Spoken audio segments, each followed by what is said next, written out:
Welcome back, my friends, to Storytime with Fade. And in the event of Halloween coming, we decided to read The Little Ghost Who Was a Quilt.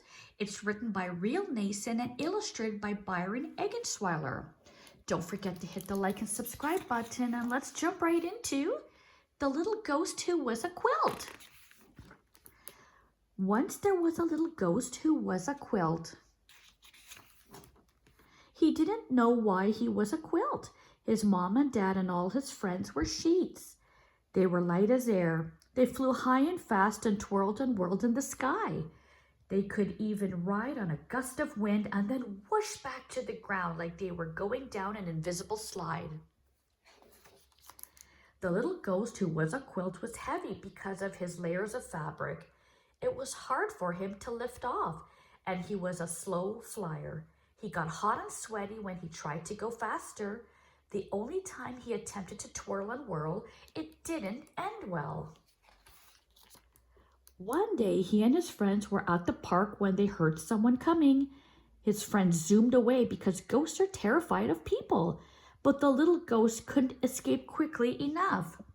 He flopped over a bench. A family came along, and a little boy who was eating an ice cream cone sat down beside him.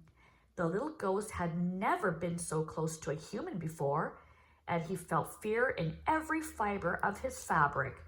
The boy only stayed a few minutes, but he dropped a big blob of melted ice cream right on the little ghost's face.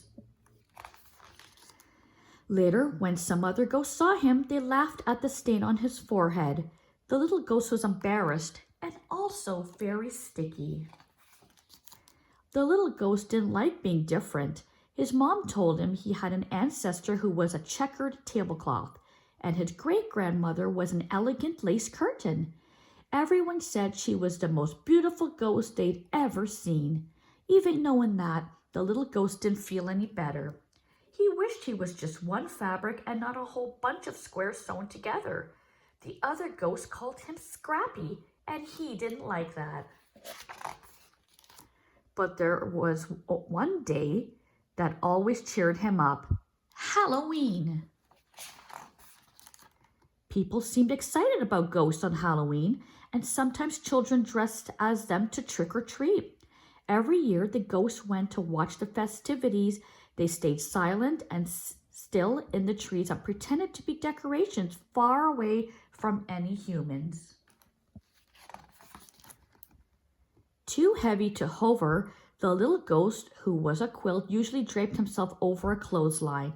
He never had a very good view. This year, he had a better plan. He remembered how close he had been to the boy at the park, so he decided he would be brave and fold himself over a chair on a porch, right in the center of the action. Halloween night came, and the little ghost flew as fast as he could, but he was only halfway across the lawn when he heard people coming.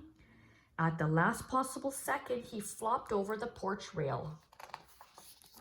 A mom walked up the driveway with a little girl dressed as a ballerina. While the girl trick-or-treated, the mother asked the man at the door something. The next thing the little ghost knew, the mom had picked him up. He was so scared he thought his seams might come unstitched. The mom wrapped the little ghost around the girl and put them both in a wagon. The girl had been cold, and now the little ghost was keeping her warm. He could hardly believe what was happening. They headed down the street past his friends in the tree. "No, don't go," one whispered. "What are you doing?" The little ghost decided to fly away as soon as the girl got out of the wagon to trick or treat again. But the mom didn't turn into the next yard or the one after that. By the time she finally walked up to a house, the little ghost was panicking. How would he get away? The mother parked the wagon and carried the girl and the little ghost into the house. The little ghost didn't know what to do. He reminded himself to stay calm and be brave. The little ghost peeked around the room. There were Halloween decorations everywhere. He even saw a branch trimmed with lollipop ghosts. They looked just like his friends in the tree.